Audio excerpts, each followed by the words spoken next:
and privilege. I always, that's okay. The same thing happens at Hamburg. I always say I can't start till I hear recording in progress, or I know it's over at the end where it's recording has ended. So again, good morning. I'm Reverend Susan Frawley. It is my honor and privilege to be in the pulpit this morning. And so to begin, I would like to offer a land and social justice acknowledgement. The land upon which our church was built was stewarded by the Haudenosaunee people. And in that tradition, we honor this land, we honor its legacy, and we continue to hold this land holy and sacred. As Unitarian Universalists, social justice is our great calling. And so with that, we acknowledge that it is our purpose to side in love with marginalized voices everywhere. We do that with our vote, with our voice, and with our presence to make sure that any voice, any person in society whose light is marginalized is further illuminated by us in a presence to make all be in a just and fair community. And so we take a moment to call ourselves to be present here. Take a moment to get comfortable in your seat. Take in the temperature. It may be a little chilly for some, maybe just right for others. Take in the lighting of the day, the smell of the air, whatever it is that allows your senses to let you be most present here as we move forward to begin to worship together.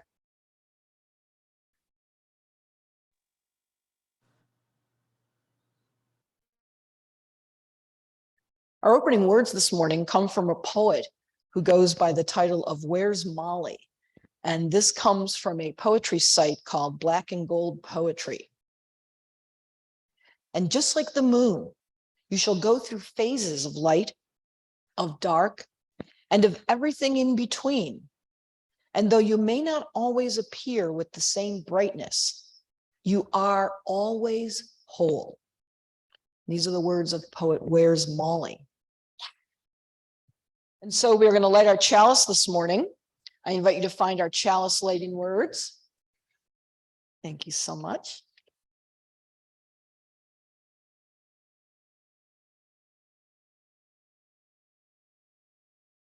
And let's recite together.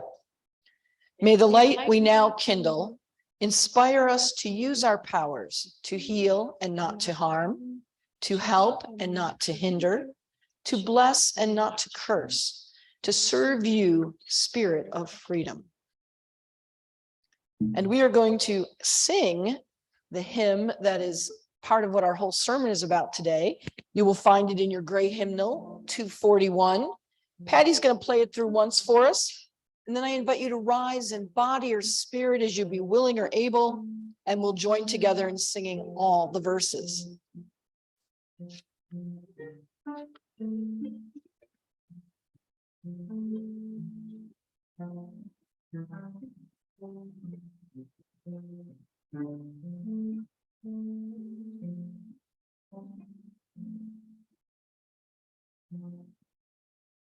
In the bleak midwinter, frosty wind made moan, earth stood hard as iron, water like a stone.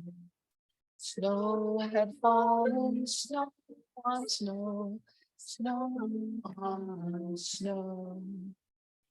In the bleak midwinter, long ago, Christ, a homeless stranger, so the gospel say, cradled in a manger and a bed of hay. In the bleak midwinter, stable place suffice, Mary and her baby, Jesus Christ. Once more child and mother, weave their magic spell, touching hearts with wonder, words can never tell. In the bleak midwinter, in this world of pain, where our hearts are open, love is born again. Thank you. Please be seated. It is part of our tradition. It is part of our coming together as community that we take time to share our joys, our sorrows, and our concerns. We do that in several ways. One is to place a lovely, brightly colored little stone into our vase of remembrance. And the other is to light a candle. And so in a moment, I'm going to invite you, if you'd like to come forward to share in a soundbite manner, whatever joys or sorrows are on your mind. I want to place a little stone in here. My Aunt Janet, a Mercy sister, passed away a week ago. And so I am remembering her this morning. And now I invite whoever would like to share to please come forward and let us know what is on your hearts and mind. It really feels good to feel good again. You never know how bad you feel until you're really sick, and then suddenly you're well. Ah, there you go. Good for good health.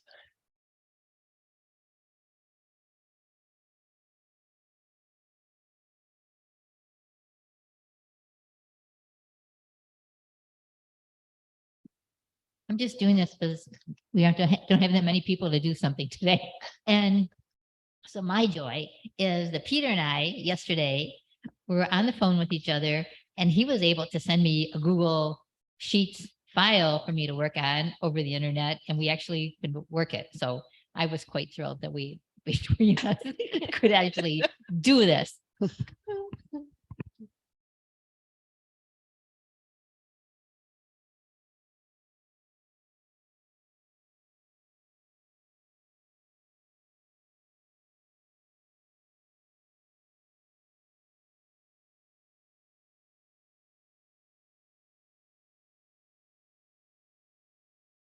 I'd like to light a candle soon because Wally ended up in the emergency for suburban, and it was not a critical emergency, but he needed to be there. And I also included lighting that candle of concern. Well, you know what? I'm just gonna yeah. Because it was really nice that he was so and that it's very much appreciated after seeing, unfortunately, many situations where people haven't been, and so this was really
Did anyone else have anything that they wish to share this morning?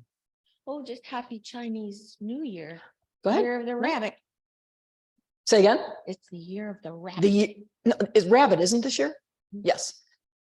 So we're celebrating the, is it Chinese or Asian or Lunar New Year? I never get the I correct. think lunar too. I saw Lunar? that on a calendar. Yeah. And the year of the rabbit. So Patty did decorations this morning. So that's why the piano is so festively adorned.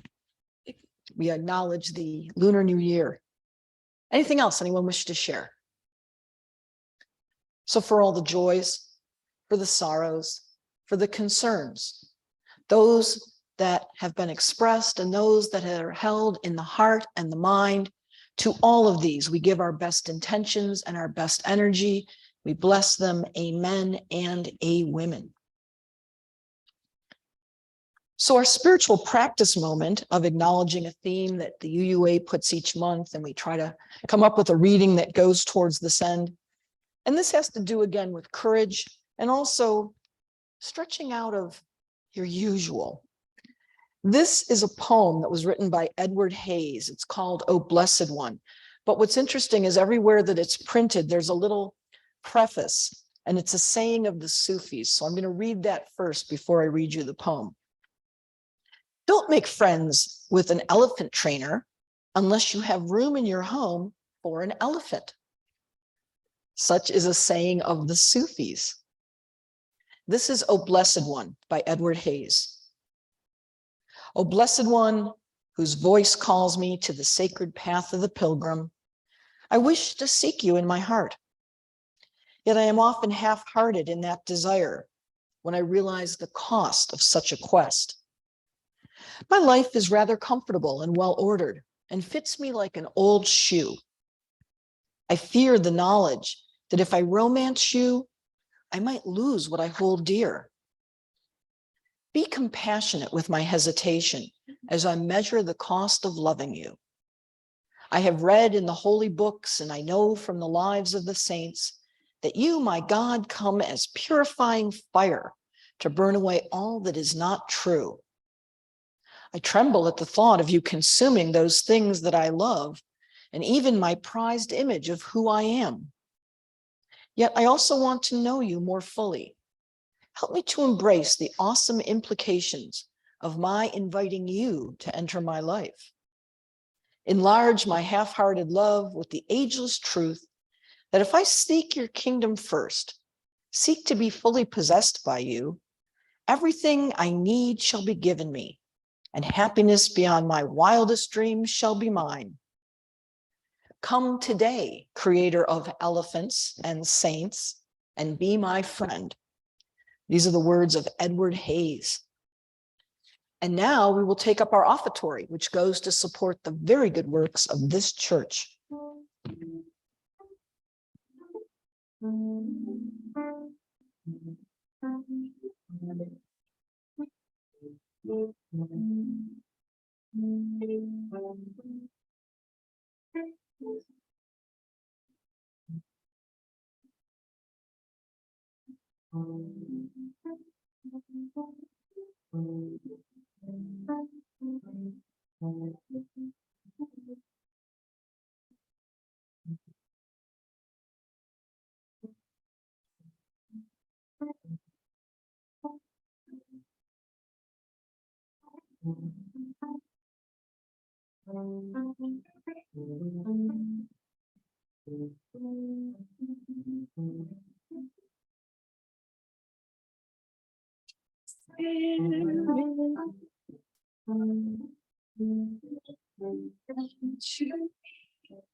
Oh, with the wind, in the sea, in the hand, giving life, the shape of justice, roots hold me close, wings set me free, spirit of life, come to me. In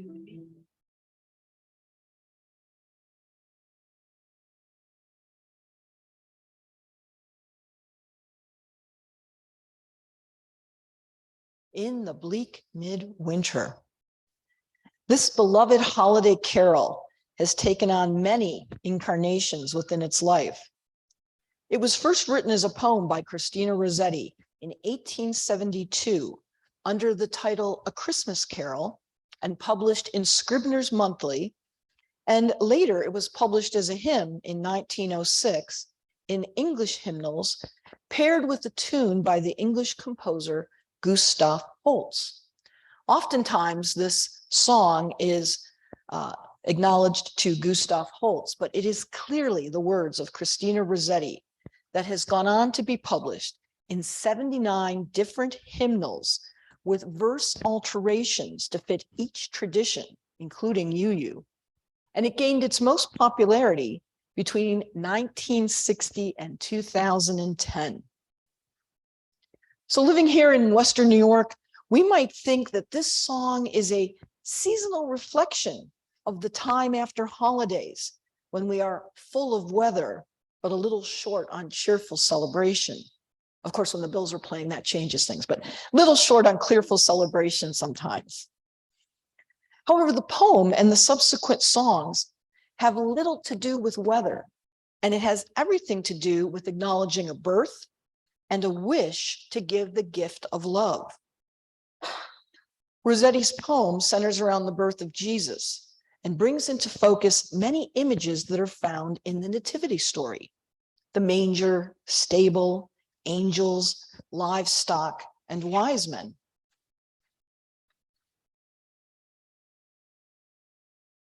And that was basically the message of Rossetti's poem, and it's timeless. The joy and elation of being moved by an experience. That was the emotion from which Rossetti wrote. And that movement by experience could be a person, a feeling, a sensation. It's one that reaches into the depth of your being and holds your heart, not your anatomical heart, but that grounded, centered place of all content of character. It is the source of all expression or feeling. And what does it look like to give one's heart? Edward Hayes talked a little bit about that when he talked about giving his heart to a faith base. He spoke about God, but it could also be about giving to a community, giving to a sense of spirit or the universe. Of course, for most people, when they think about giving their heart, they think about what's already all over all the stores. In fact, they were literally there New Year's Day or the day after. Red boxes of candy to do the bidding of heart giving. But I think, and I feel, that heart giving looks different. I was at a musical presentation at one of my children's schools right before the holidays. And the joy and the happiness that the teacher and the students put into their piece of music was overwhelming. And it wasn't just the music. It was what it created in the listener, in me. And there's no way to really express the pureness of heart except through tears and applause and congratulations to all. And yet, even with that overwhelming feeling, it was enough. It was enough. That theme's going to come back up as we're speaking this morning. The same can also occur at a meal that one enjoys and you wish to express to the preparer the heart reach, the consuming the food, and the appreciation for all the work that went into making it happen.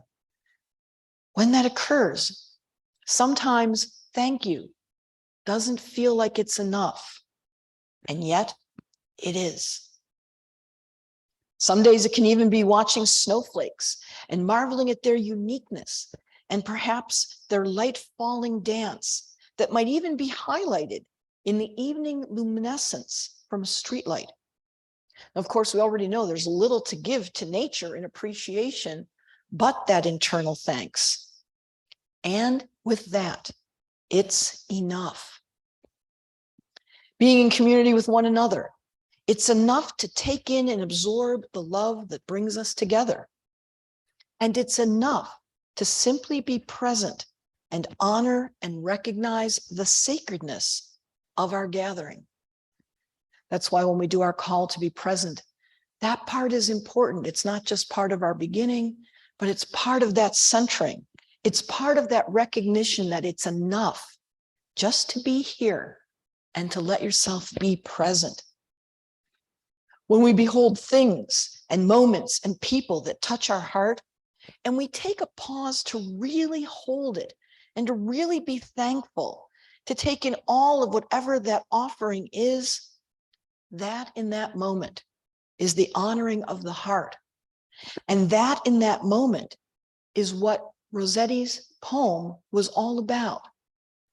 The words were taking a moment to honor something sacred that happened. And Rossetti wanted to hold that out and give it all the luminescence that it could have.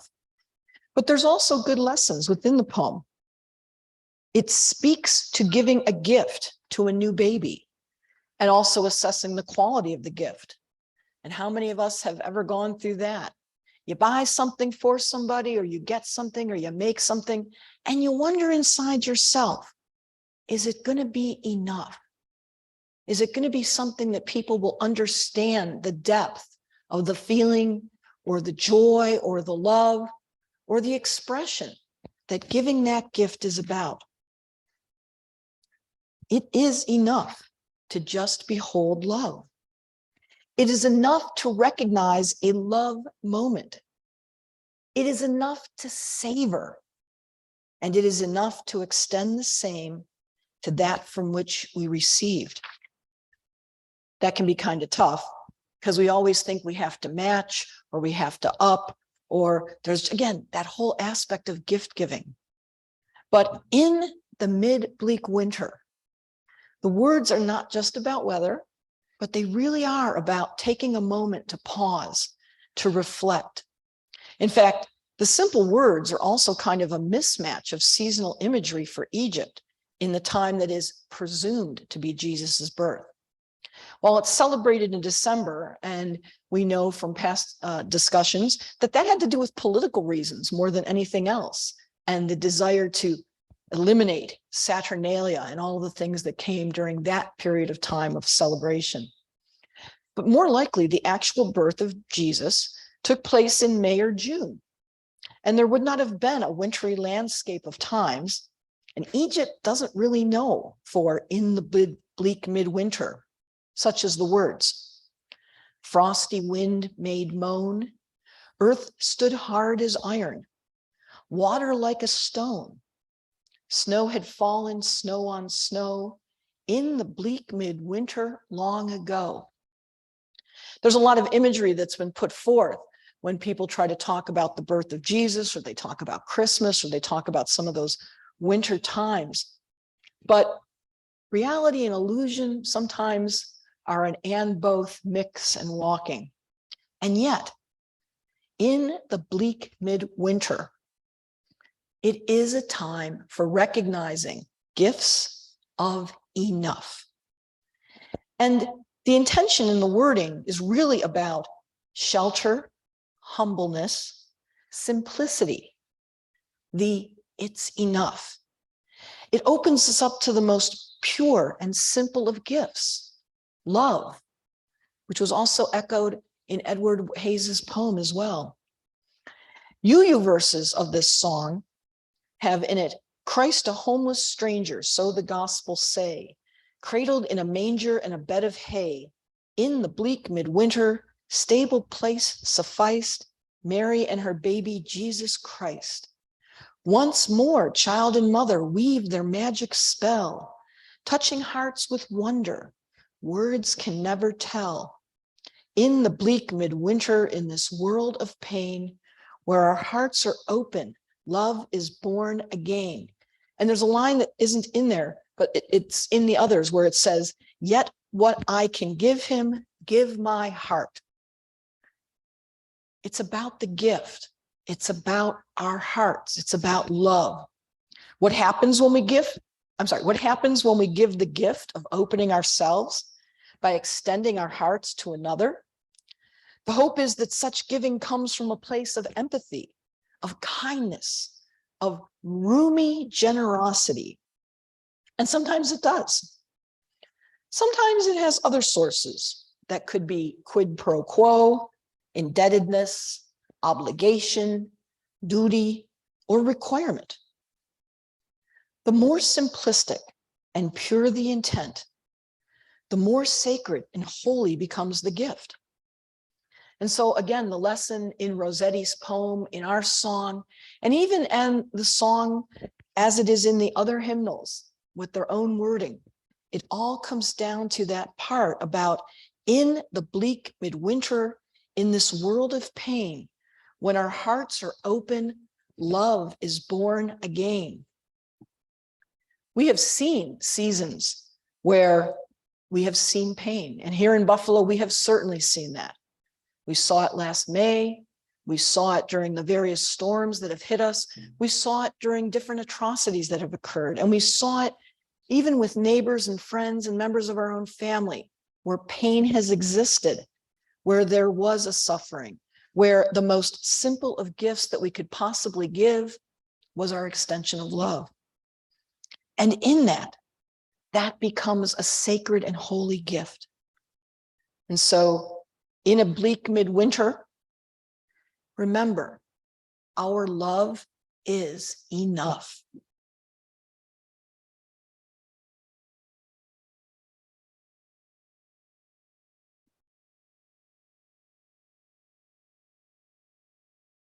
And now it is time for talkback. And for those who aren't familiar with this, I am a guest in the pulpit, but it is your pulpit as a community. And so I invite you to speak, to share your thoughts, your ideas, your reflections on our theme, even your challenges. It's okay to do that. So I open the floor and I invite you to talk back and share whatever your thoughts may be on this theme of the bleak midwinter and the simple gift of enough.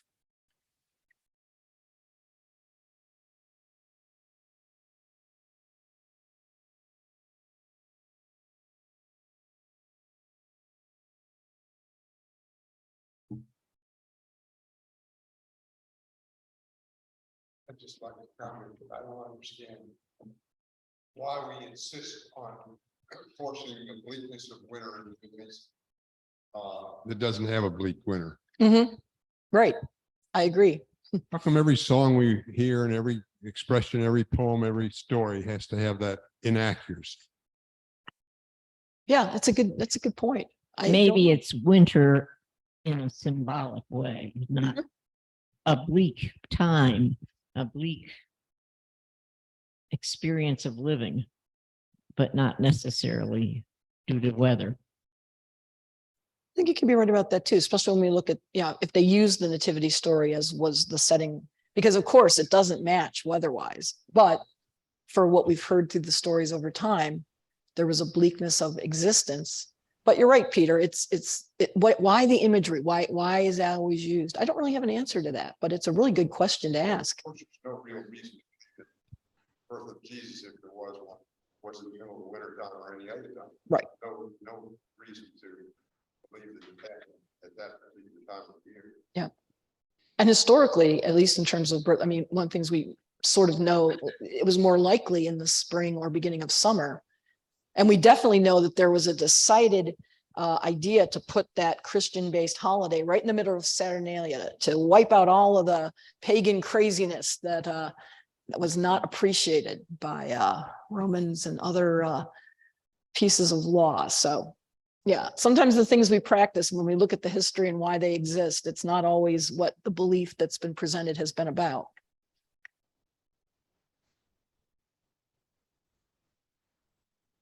Oh, Betsy, right behind It you. looks like, I was going to say, it looks like Desi, or were you trying to?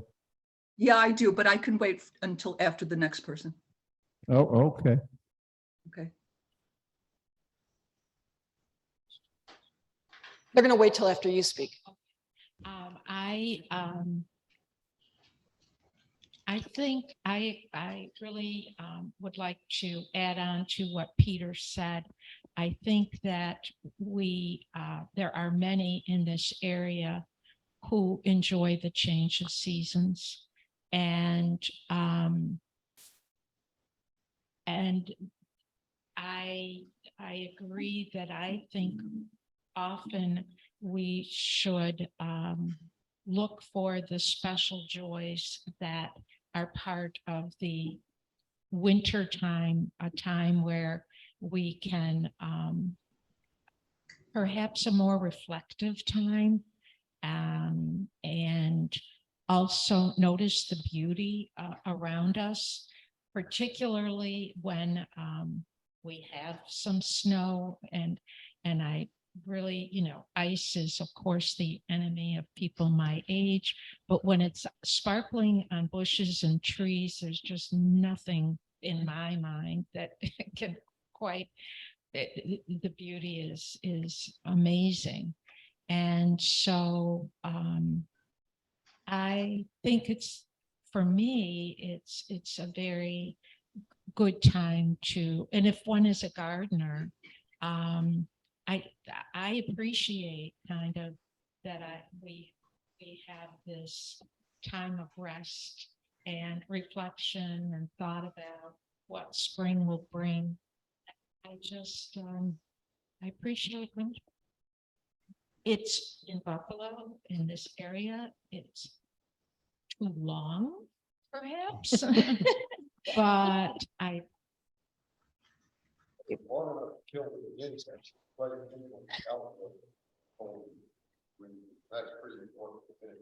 well, Peter, it's not killing the ticks, unfortunately. But it's just let's hope we keep that. I mean, there are a lot of benefits to our area from the cold, and let's hope we have enough of it. Does Desi want to go? Yeah, I would love to. Okay. Hi, everybody. So I was thinking about how winter kind of represents this turning inward for me and for many people. And compared to the other seasons, it is more somber. And one of the things that I find curious and wonderful is how we use the color red. So some of you may know that I paint, and every week every couple of weeks my art teacher presents a color and the history of a color. So the last email we got was about the color red, and I was thinking how red we use for the winter holidays, and how we in New York City we kind of extended, because Patty, like you said, it's Chinese New Year, and yesterday I was in Chinatown. And I noticed, of course, all the red. And one of the sweetest things was we were in a restaurant, Hector and I were in a restaurant, a Vietnamese restaurant. And I noticed that one of the customers handed the waiter the red and gold envelopes. That's traditional now, where people give each other, mostly money, I guess, was what they put in it. And very discreetly, the customer handed the red and gold envelope to the waiter. And it made me feel really good that to see, for some reason, red always makes me feel good. And I tend to wear it during this season. And then one more story. I remember that when I was a nurse working in the hospital, in the labor and delivery floor, they had a Christmas tree that went from Christmas, and they kept it all the way till Valentine's. And they changed the decorations on Valentine's to put red hearts on it. So that's what I was thinking about this winter season. Good thoughts. Thank you so much for sharing those. Other reflections or statements or anything anyone wants to share?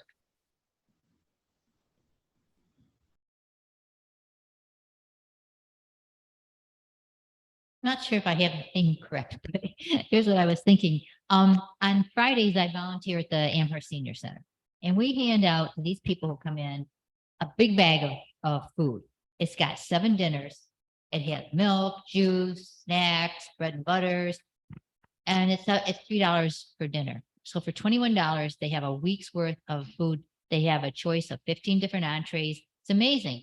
And these people come in, and if it were me, I'd be like walking on air to come in because it's all freshly prepared by the kitchen. On this Friday, they were coming in, and I'll be darned if every single one of these people didn't walk in the door and go, "Oh, it's such a gloomy day, blah, blah, blah. Isn't this awful? It's raining." I thought, you people should be really happy. And so every person that walked in, I said, "Are we lucky that it's not 6 inches of snow?" And every one of them walked out the door happy. And I felt like I'd given a gift to every one of these 80 people who walked in. I love it. The gift of enough. That was awesome.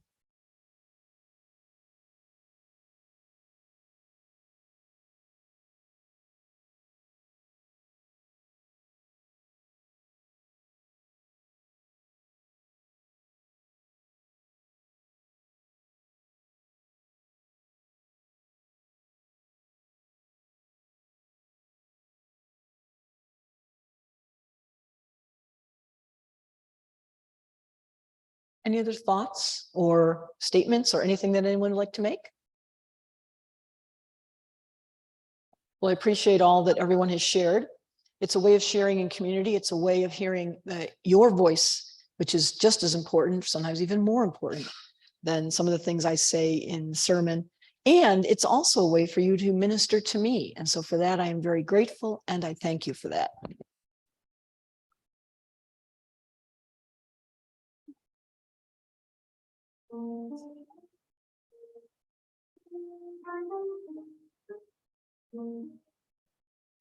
And so if we would find in our hymnals, number 350, the ceaseless flow of endless time. Patty's going to play it through, and then we will rise in body or spirit, and we will sing it together. The ceaseless flow of endless time, no one can check or stray. We will go past with no regret, or future with dismay. The present slips into the past, and dream like melts away. The breaking of tomorrow's dawn begins anew today. The past and present ever meet in the eternal now, to make each day a thing shall be our new year. Please be seated. Perfect song for Lunar New Year. And now it's time for announcements. So anyone who has announcements for the good of the congregation or the community, I invite you to share.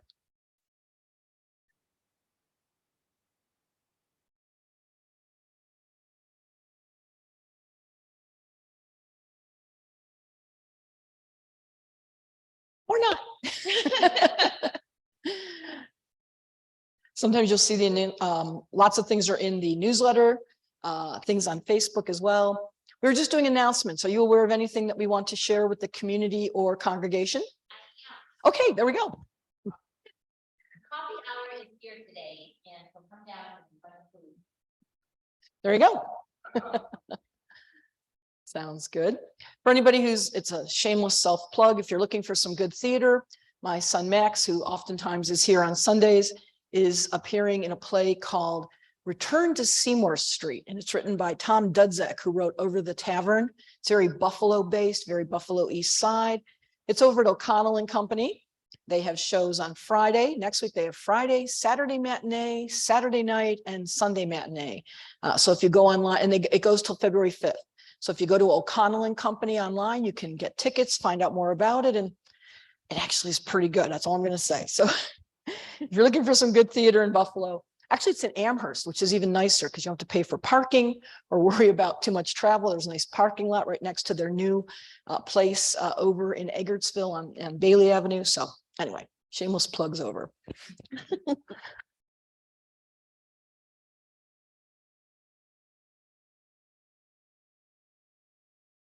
Our benediction today comes from a writer called S.C. Laurie, and their words are such. Just know that you are loved equally on the days that you thrive and the days that you survive. Hold your head up high, welcome the experiences that come your way. Hydrate your body and your mind. Clean up the clutter. Make space for life to surprise you with all the good stuff. Don't just wait for the good to happen. Go find it and be surprised along the way. And these are the words of S.C. Laurie.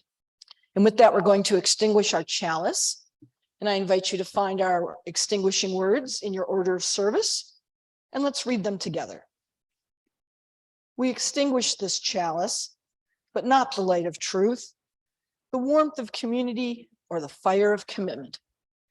These we carry in our hearts until we are together again. And Patty has a wonderful song for us today, so let's enjoy our postlude.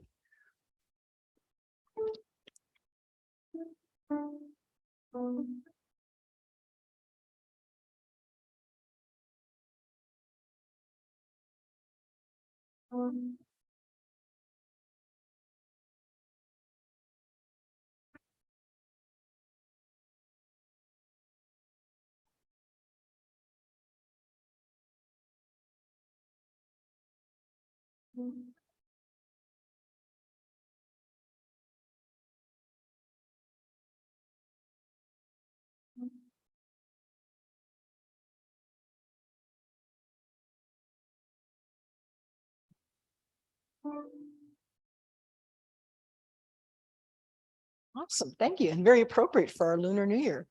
So thank you for being here. Go Bills, happy Lunar New Year, and please join downstairs for fellowship after church. Have a great Sunday. Note that next week is going to be a potluck. So everybody.